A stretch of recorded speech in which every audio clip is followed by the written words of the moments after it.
Alors comme on sait tous, Zoé, on sait que vous avez beaucoup de talent dans le domaine musical, mais aussi dans le sport. Vous êtes une sportive. Non, Alors, mais dans les quel informations sport? que vous me sortez. Bonjour Zoé, merci d'être avec nous sur FR12 Radio. Alors vous allez représenter la Suisse au prochain concours Eurovision avec la chanson Voyage, une chanson entièrement en français. Est-ce qu'il y a eu un débat autour du choix de la langue pour la chanson? Parce que vous aimez chanter en français, en allemand et parfois même vous mélangez les deux dans une même chanson. C'est vrai. Alors pour moi, c'est toujours clair quand j'écris une chanson que ça va être soit en allemand, soit en français, soit je mélange les langues. Mais pour moi, en fait, le choix de la langue, ça dépend beaucoup du message et des mélodies que j'ai envie d'utiliser pour ma chanson.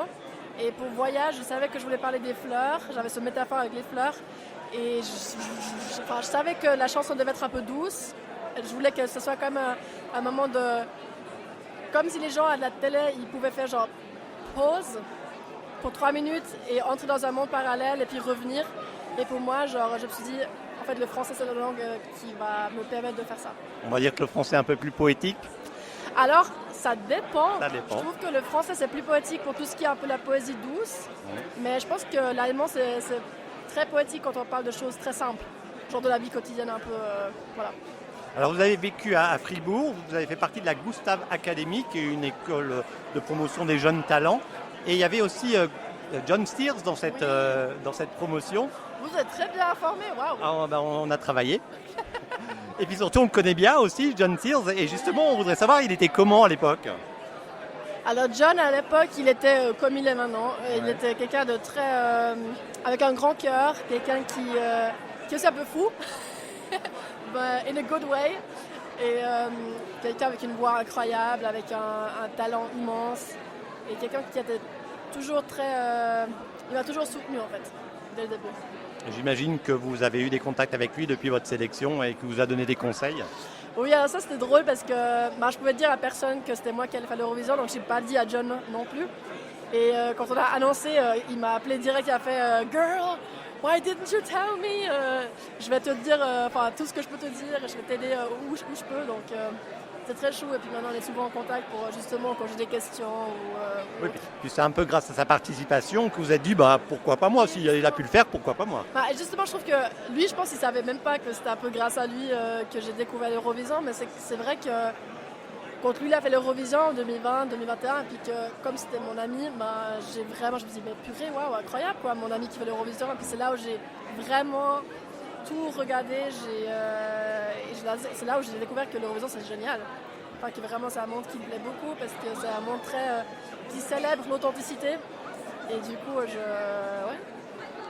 Alors comme on sait tous, Zoé, on sait que vous avez beaucoup de talent dans le domaine musical, mais aussi dans le sport. Vous êtes une sportive. Non, alors, dans dans quel sport? que vous me sortez. J'ai fait du volley pendant très longtemps. J'ai toujours fait musique et sport. Et un jour, j'ai réalisé qu'en fait, quand je faisais du volley, j'étais stressée, mais d'une manière un peu négative. Genre, j'avais toujours un peu... le track, mais un track négatif. Et puis, avec la musique, c'était toujours le contraire. C'était genre... j'étais un peu stressée, mais positive. Et c'est là où je me suis dit, mais en fait c'est la musique qui est vraiment ce qui te... Parce que vous aviez aussi un bon niveau avec à Fribourg, il faut quand même le dire, mais c'est aussi une blessure aussi qui vous a fait réfléchir un petit peu à une réorientation. Oui, ouais. Pour être plus terre à terre, la chanson s'appelle Voyage. On a bien compris que c'était un voyage dans un monde parallèle, mais vous-même, vous voyagez beaucoup. Est-ce que vous avez fait des voyages en Europe, à travers le monde? Alors actuellement, avec l'Eurovision, je voyage beaucoup parce que je répète beaucoup aussi à Londres. Mon creative director, il habite là-bas. Mais sinon, j'ai toujours un peu voyagé, soit avec le sport, soit avec la musique.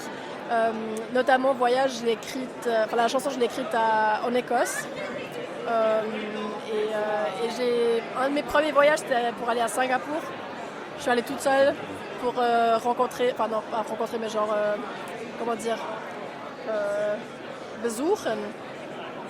Alors là, je vais pas Visit my uncle. Visiter, voilà. Voilà, visiter. Non, mais des fois, c'est grave. Rendre visite. Là, je change de langue tous les jours. Non, mais c'est ouf. Je comprends. Ouais, vraiment, mon cerveau, il marche plus. Et c'est pas moi qui vous aider en allemand, je suis désolé. Mais oui, du coup, voyager, c'est toujours une grande partie de ma vie.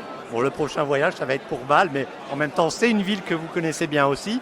J'imagine que dans la salle, il y aura peut-être des gens de votre famille qui viendront vous soutenir. Alors oui, en finale, il y aura ma famille, donc mes parents, mon frère, ma Grands-parents? sœur. Non, parce que déjà, j'ai pas assez de billets.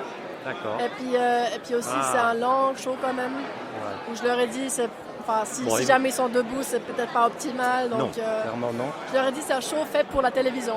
C'est ça, ils seront devant la télé pour vous soutenir et ce sera notre cas aussi. Merci Zoé. Merci beaucoup.